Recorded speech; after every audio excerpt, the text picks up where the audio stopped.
Well, Paul, thank you so much for your time. And you actually were a DJ for the American Forces Network. That's how Hmm. you kind of got into sound. Do you want to? Well, I was a disc jockey before the Army too. Right. In our country, way back when, we had the draft, and you didn't really have it was during the Vietnam War. This was 1969, 68, 69. Yep. I had attempted to flee the country, tried to go. I was a disc jockey, and I was 19 years old and getting pretty nervous. So my friend and I decided we're going to get the hell out of here. We're going to go to Canada Yep. and live our life up there till Vietnam was over and then come back. And we got turned around at the border. They said, you two 19-year-old Americans, in a 1955 Chevy with all your possessions in the back seat, you boys just turn right around. We don't want you. So we, so we got turned around. I went back to being a disc jockey at a local rock and roll radio station. Then I got drafted Yep. and sent to the Army. And I won't bore you with the whole story, but I wound up applying for and got accepted into the Armed Forces Network, the Good Morning America, Robin Williams Yeah. Right. venue. Yeah. Uh, so Because yeah, you were during that stationed time, in Munich, weren't you? yeah, Munich, Bremerhaven, Stuttgart, and Frankfurt. Oh, wow. Yep, Oh, they moved me around. and that's where is that where kind of your hi-fi journey? Because I heard this is amazing. Where you built a phono preamp and put it in a cigar box. Yeah, that came later. So when I was in Munich in my last year, I got very much involved in synthesizers, musical synthesizers. Yeah, right. I met Giorgio Moroder, who was a guy that invented disco, and Giorgio was big on the synth, and Keith Emerson, because I used to interview all these rock stars, right? And Oh, so I got wow. very involved and fascinated with musical synthesizers. And I determined that when I got out of the Army, I was going to build my own synthesizer. And at the time, we used to call them one note wonders. There were voltage controlled keyboards. Mm, So every note that you hit was just a voltage divider. So you could only hit one key at a time. And to okay. build switched on Bach or any of those, you'd have to use a 16 track tape machine and do it each layer, play one note at a time, try and synchronize the whole thing. So when I got out, that's what I determined to do. I designed and built the world's first polyphonic synthesizer, and I wanted to go produce it. I went to and I, at the time, was supporting my wife Terry and I as a disc jockey. Yes. And without getting into too long of a story, I had gotten some investment from a local shopping guy. Yes, Stan. Uh, I'm just trying to think of his last name. Stan Warren? Oh, well, that was no, that came a little later. So Ah, this is the build up to it. This is the build up to it. sorry, Uh, sorry. oh, that's okay. I uh, had found somebody that put $10,000 in to build these synthesizers. Yeah. And the guy that I gave the money to, the subcontractor, ran off with it and Oh, left the company destitute. And at the same time, the radio station that I worked for needed new phono preamplifiers to pass the Federal Communication, the FCC test.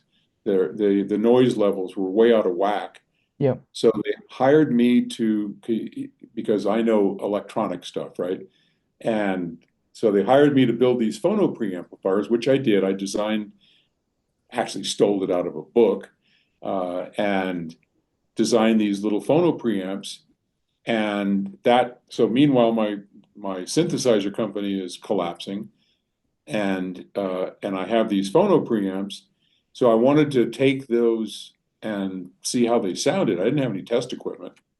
Yeah. And that's when one of our sponsors for the radio station said, "Oh, well, there's this guy down the road who's into all this hi-fi stuff.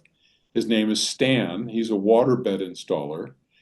Why don't you take it over to his house? He's one of these hi-fi guys." So I did. I took it. I met Stan. I took it to his house. We listened to it, and he was very impressed with the sound of it. Yeah. And about 2 weeks later, he knocked on my door and came in and put $500 on the table, cash, said, "I just sold my van and I want to buy half of your company." Oh, And I wow. said, Wow. what company? You mean the my synthesizer company? He goes, "No, no, no. We're going to make a new company. We're going to call it Paul and Stan Audio, and we're going to make those phono stages that you brought over to my house." And so that's the long-winded story of Yeah. how we got going. Oh, wow. So, because now, PS Audio, you got yourself quite established. So, how many employees are there at PS Audio now? Right Like, now, about 38. oh, wow, 38. Yeah, we had 45 during the Yeah. pandemic, Yeah. and after the pandemic, we trimmed it down to about 38 people. Oh, for some reason, so that's impressive, Paul, because I actually thought it was maybe in the hundreds, and then to Oh, have a staff of 38 and then produce what you're doing, that's that's impressive. oh, Wow. well, thanks. I was going to say, we've never had. I think the most we ever had was 49 people. Yeah, Uh, right. Yep. but no, we produce everything in-house. We have engineering staff and Yeah, right. procurement and bookkeeping and all the stuff. So on that with when you get a product that you want to, design, you're starting from scratch, what's what's the timeline for, your R&D? Like, do you have a timeline for some products, or do some products you go, this is what I want to design. Look, we won't put a timeline on it. Let's just see how long it takes to get to where we want it to be. Or is there some products you're like, I want to get it out next year. Let's Yeah. see if we can do this in a 12-month period with R&D, patent, and yeah, Yeah, it varies. right. And we like to use the term research and development, R&D, Yep. but oh, sorry, I got Otis Taylor calling me here. You're right. Uh, we just did a recording session with Otis. Oh, Yeah. right. I've got some questions on that, so we're going to get to Okay. Yeah. that. Yeah. Um, so there's research and there's development, Yep. and they are two very different disciplines. Yes, yes. So if, let's say, we're going to make a product that we don't need any research on. So we're going to make a new phono stage. Hmm. We know how to build phono stages or a new preamplifier. There's not a lot of research required for that. So that is purely development. In that instance, we'll pick a preamp. Yep. So we know what do we want to do in this preamp? Well, we want to we've got this new idea for a circuit. I'm going to have far less feedback, and I'm going to get rid of the distortion by coming up with a more symmetrical complementary circuit. We're going to switch from BJTs over to FETs, and that's going to give it a rich, warmer sound. I'm going to do this, I'm going to do that. Well, we know it's all, it's like cooking. I'm going to make a turnip stew, and this time I'm going to add this and this, and Mm-mm. it's going to come out this way. You know what I'm saying? Yeah, you kind of can change the flavor a little, or Yeah, yeah, yeah, yeah. right. And I'm going to add this feature, and I'm going to take away that feature. So that's a development process, and that usually takes us about a year. And does it So change for each country? Like each country, you're working on 110 volts, others you're working 240 no, volt, or there's no kind of, no, it's all no, good? no, because the difference in voltage is all handled in the primary transformer. Yeah. So because internally everything runs on exactly the same voltage. It's harder designing for 240 volt countries, that run, yeah, I know, that run on, especially you guys. Your power is all over the map. Uh, it's true. Uh, so the um, the 50 hertz can be a challenge because you need 20 or 30% larger transformer. So what we do is we design everything from the get-go for 240 volt countries. Right. So and then the US is a piece of cake. So Japan and the US, they're 120 volts, 60 hertz, and they just benefit from the bigger transformer because we get better sound for that. If we need research, though, that can be a couple of years. Wow. Okay. So So it just depends. It depends. If we've been working on some secret stuff that I would have to kill you if I told you. Um, that let's just say anybody attending the Expona show in April is going to have a bit of a surprise. oh, sneak peek. Something's happening. Um, and we've been working on this project for, oh gosh, 4 years. Oh, wow. So yeah, yeah. And for me, it's hard because I like to do things quick. I don't like waiting. I'm very impatient, as my wife will remind me. Yeah, my wife will say the same about me. You're very impatient. There you go. Runs in the blood. And when you talk about power, and I know you've got the Stellar range, which is really nice, and you got the power 12 and I think 15, and I'm just trying to think, oh, and the 20. Yeah. Yep. Impressive unit. And actually, one thing I wanted to say about your product, I do like the fact that you keep the uniformity, the look of your products the same. So Hmm. I do like it's a very slick, clean look. But on power, I was surprised, and I know this is, in hi-fi, there's so many argumentative topics, cables, power, we could list them all. And power, when you say in Australia, I finally got a power station and the incoming power during the day, 260. And then, of course, when everyone gets home, it drops to like 230. Measures the fluctuation and cleans it all up.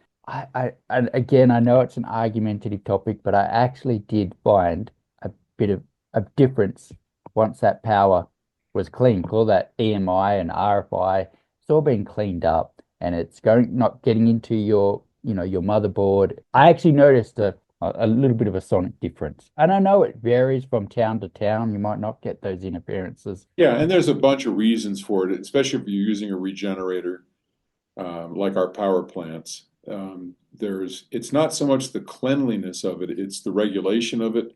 Yeah, so it's the low impedance. Yes.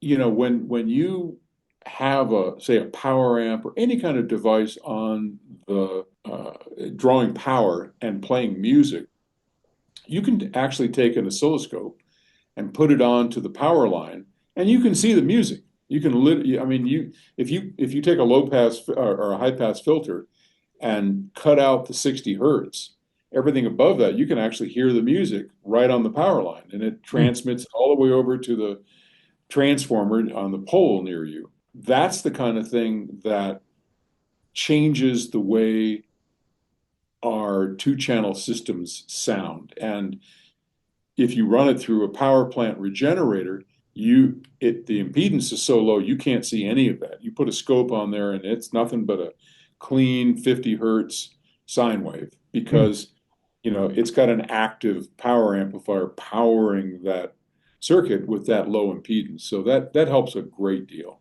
Yeah, I couldn't agree more. So out of all your products, is there one in particular that you're very fond of where you think, yeah, we knocked it out of the park with that one? Like, Well, there's actually two. yeah, I mean, awesome. as a classic, the power plants. I mean, we don't go anywhere without power plants. So, Yep. and that was something that was, oh boy, that was quite a development period. That took a few years to come up, with the idea, to make it all work. But at the end of the day, I would say the loudspeakers. Our Oh, okay. Aspen loudspeakers have been a lifelong quest. So if you think about it, I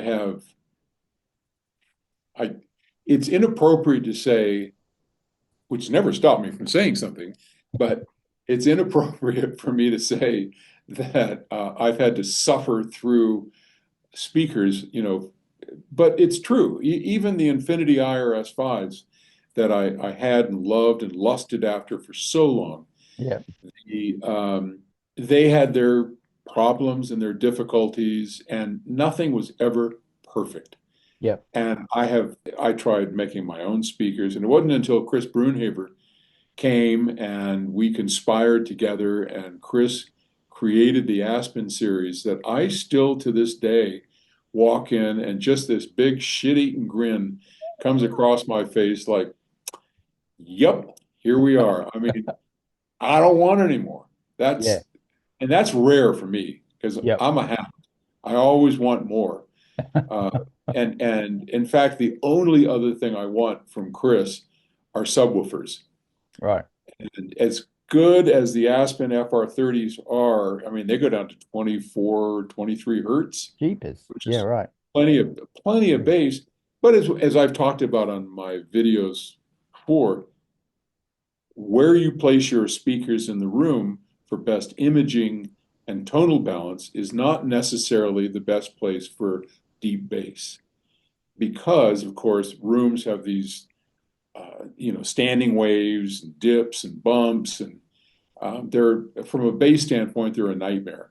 Yep. And the best bass you're ever going to get is by placing subs somewhere other than where your main speakers are, positioning them perfectly for that bottom end. And when you get that dialed in, oh my God, it's like a roller coaster ride. It's like, holy shit, here we go. This is awesome. So Chris is finishing up on a big, beautiful 12-inch low distortion, huge amount of excursion subwoofer, and it just kills. Not this year, even though he wants to, but next year we'll have the subs, and that ought to finish it all off. Yeah, nice. Funny, I'm actually reviewing the Sonos Fabers, but behind me here, Yeah. and the Sonetto 8 G2, so generation 2. And I walked out of the lounge room here, and my wife said, "What do you think?" And I had a smile on my face, and I went, because I got B&W 800 series, and I love B&W, but I said, I think, yeah, I said, these have topped it. No offense to B&W, it's a different sound, but yeah, I prefer it. Nice. Well, that's always fun when you find something like that. On your recording studio, Yeah. which is, and my wife asked me this, and I actually said, you know what, I think PS Audio is doing something like this because she said, do recording studios use high-end gear like a hi-fi enthusiast? And I said, oh, some of them do. And she said, well, do they use power banks, and what you have? And do they use audiophile, cables? And so, and I said, you know what? I did. And one of your videos that you posted, this was something that you were, a project for you to do in a recording studio. So how's that all going? And there's two questions. Once someone's done a recording in your studio, and then I have no doubt you would have a listening room, do they get surprised like, I didn't know it could sound like that. I didn't know All the my, time. yeah. All the time. In fact, one of the more funny things that I never expected, some of the folks that have come here have been a bit horrified. Oh, They, yeah, they'll sit down in the listening room after we've tracked them in the studio, hmm. and they basically are, oh my God, I hear everything. And yeah, and he goes, every wart, every finger pick, every mistake. I can hear me shuffling in the seat. It's like I'm naked. And it kind of freaks him out. Yeah, I didn't, it's too bad. I was going to say, I wonder if I could, would you like to see the studio? Yeah, if you're able to pick If it we up can and figure it the studio. Um, so yeah, and this is walking through the warehouse. I'm still impressed And that you've only got 45 or 38 staff. And then you run that kind of operation. Jeepers. That's impressive. well, it's a lot of good people, you know. So this is, you Octave can see, Studios? yep, Octave Studios. Nice. And then, so this is the lounge, if you will. And then in here is the control room. And to your wife's question, so, and let me turn the lights on in the tracking room. Oh, wow. Look at that. Yeah, this is the tracking room. Right. So, I'll give you a bit of a tour. You can see our 15-foot window here. So Wow. notice the speakers and the setup. Yes. So those are Aspen FR30s, and there's all the PS audio equipment, power plants. You got two power plants, you got two BHK 300s, um, and then there's our vacuum tube reverbs. All right. Um, these are the A to D converters here. We record everything at 11 megahertz, 11 million cycles a second in DSD. It's one of the Oh, yeah, highest right. resolution. Yeah, it's one of the highest resolution studios in the world. Um, Wow. Everything we do is Manley vacuum tubes for the preamplifiers, Yep. and then all the microphones are all the classic Neumanns, the German Neumanns, which you can see. Oh, yes. Yep. Do Yep. many artists say, oh, can I use this microphone? Or I prefer to use this because my vocals will come through differently, or they have sometimes. Yeah. Yep. Yeah. They have their preferences. Yep. And we can usually accommodate most. We have this really gorgeous Steinway. Yeah, that's Uh, beautiful. yeah, it's a really nice uh, device. So let's see, where can I? Let me see if I can put this phone, and then we can just, now that you see the studio, I we can like how it's just all finish. acoustic. Well, most studios are acoustically treated, but I like how everything's, you've done everything to the, small details, which is great to probably benefit every little bit of detail you can get out of that sound. Oh, heck yeah! There, you can see me, okay? Yeah, are you using acoustics? I can see there's ones similar to what I have in the back here. Yep, You have we in have the some of those. Most of them are our own design of the diffusers, those big diffusers that you see there. Yep. But yeah, so I'm a big fan of diffusion as opposed to the absorption. But yeah, we have exactly the same ones you do in a number of places. So Yeah, room yeah, but acoustics anyway, that's the studio.